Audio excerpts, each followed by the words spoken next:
This video is brought to you by G2A.com. Check out the link in the description for cheap games. Hey guys, Jack here, and today I've got a few different Battlefield 1 related topics to talk about. The first of which I'm sure you'll find very interesting, and that's none other than early access to the public beta of the game. Unbelievable really that the game has only just been announced, and here we are 3 days later with talk of the beta. So how do you do it then? Well, this has popped up on the Battlefield.com insider website, and I've linked this page in the description below if you want to sign up for it yourself.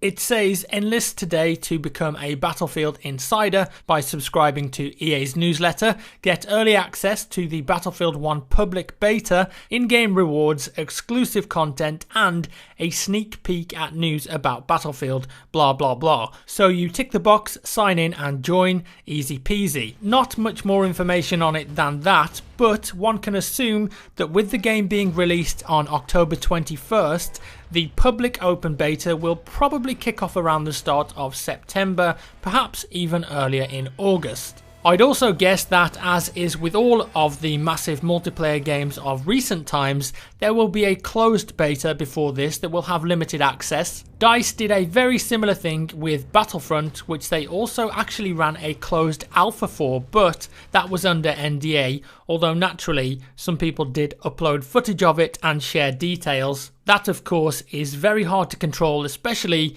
when you've got 10,000 people playing in it, and just how easy it is to create video content on games nowadays. Moving on, take a look at this. This popped up on Amazon, the collector's edition of Battlefield 1, and from this we can siphon some details on the game. So obviously there's the 14-inch statue of the soldier here, looking pretty detailed, to be fair. I hope the final product actually looks like this. Sometimes with these collector's editions the statue turns up and the quality of the painting is awful. The one exception I've seen is the Witcher 3 collector's edition with Geralt on top of the Griffin. That one actually looked really good. I digress. So we can see here that this is the dude from the key art holding the Mauser pistol, trench mace, and of course the cape. And this could actually be a character from the single player campaign, potentially a member of the Harlem Hellfighters, referenced in the Hellfighter pack, which is a bonus of the deluxe edition of the game. And these guys were an African-American infantry unit in World War I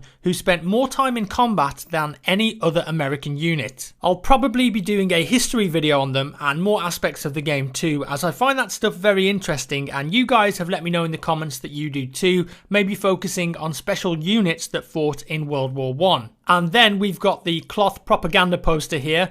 No idea what's actually on it though. The steelbook case, very snazzy indeed. A deck of Battlefield 1 playing cards. A messenger pigeon tube with an exclusive DLC content code, Pigeon Levolution confirmed. They did however use pigeons to send messages as quickly as possible in World War I. Over 100,000 pigeons were used in the war, with an astonishing success rate of 95% getting through to their destination with their message. Very impressive indeed, so I'd expect we'll get to see pigeons at some point during the game. And then finally this exclusive patch. We saw this in the trailer as the British tank rolls over the trench, and according to Flackfire, another YouTuber who made a video on the trailer, this is most likely part of the British Lifeguards Household Cavalry, who were often seen clad in red and white uniform and fought a lot in World War I. Could it be that those dudes will feature in the game too? Maybe. I couldn't find that particular image online anywhere, but if anyone can, please enlighten me. I'd love to know if it's real or if DICE have designed it based around that uniform. So that's the collector's edition out of the way. Wrapping things up here, I wanted to take a look back at a video I made at the start of January this year, Battlefield 2016, what is it and what do we want? Obviously Battlefield 1 has been in development for a very long time now, I'd say maybe 2 to 3 years, and in that video I created a poll and asked you guys what military theme or setting you'd like to see in the next Battlefield game. As of today, over 67,000 people voted in that poll, and World War II won by a landslide with 53% of the votes. And here, right at the bottom of the list was World War I with only 7% of the votes. This is very interesting, and I think it goes to show the general idea and imagery most people have of World War I. And to be fair, before I saw the game for the first time, I had this misconception that World War I combat was just like this: